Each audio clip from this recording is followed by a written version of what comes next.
Bonjour mon ami, je veux vous parler de la voiture Audi A5. Fonctionnement, avis et défauts. Si la mécanique de la B8 génération A4 est très raffinée, il n'y a donc pas lieu de s'inquiéter de la structure du châssis, de la transmission ou de la corrosion, les moteurs inquiètent la plupart des intéressés. D'autant plus qu'il existe de nombreux modèles 1.8 TFSI et 2.0 TFSI défectueux qui présentent des problèmes de consommation excessive d'huile et d'accumulation de dépôts de carbone. Les variantes proposées pour le lifting sont particulièrement notoires. Après 2012, les unités à essence sont beaucoup moins susceptibles de causer des problèmes, et la plupart d'entre elles ont un kilométrage élevé et sont toujours en bon état.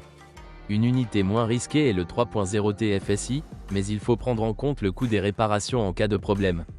Le 3.2 FSI est une conception assez durable, mais souvent problématique. Tous les moteurs essence A5 sont à injection directe.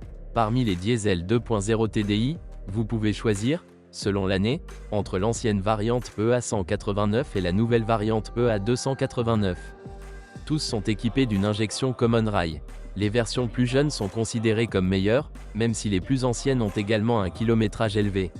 La voiture est compatible avec un moteur diesel d'une puissance d'au moins 150 chevaux, et il y en a beaucoup parmi les moteurs de 2 litres.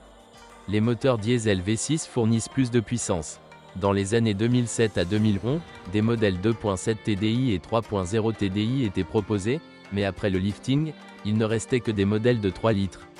En termes de puissance, chaque version est au moins suffisante pour une conduite confortable et dynamique. Ces moteurs sont considérés comme blindés, mais ici aussi il faut prendre en compte le risque de panne coûteuse, qui est l'étirement de la ou des chaînes de distribution. Le remplacement coûte très cher, mais s'il est effectué par un professionnel, il résoudra le problème pendant des années. Si avant le kilométrage de 200 000 km est allongé, l'entretien du moteur peut être considéré comme inapproprié. Audi proposait plusieurs types de transmissions pour l'A5. Les boîtes de vitesse manuelles constituaient la base de certaines versions, mais plus la puissance était élevée, plus on trouvait de transmissions automatiques. Normalement, il en existait deux types, une S-tronique à 7 rapports à double embrayage, entraînement quattro, et une multitronique à variation continue, entraînement avant. Les types troniques sont des machines automatiques classiques, ZF8HP, caractérisées par une grande durabilité, mais que l'on trouve extrêmement rarement, généralement uniquement dans les S5 et les voitures en provenance des États-Unis. Les utilisateurs sont extrêmement divisés entre ceux qui sont satisfaits et ceux qui ont visité l'atelier à plusieurs reprises. Cette dernière option s'applique malheureusement principalement aux personnes qui ont acheté la variante 1.8 TFSI, puis la variante 2.0 TFSI.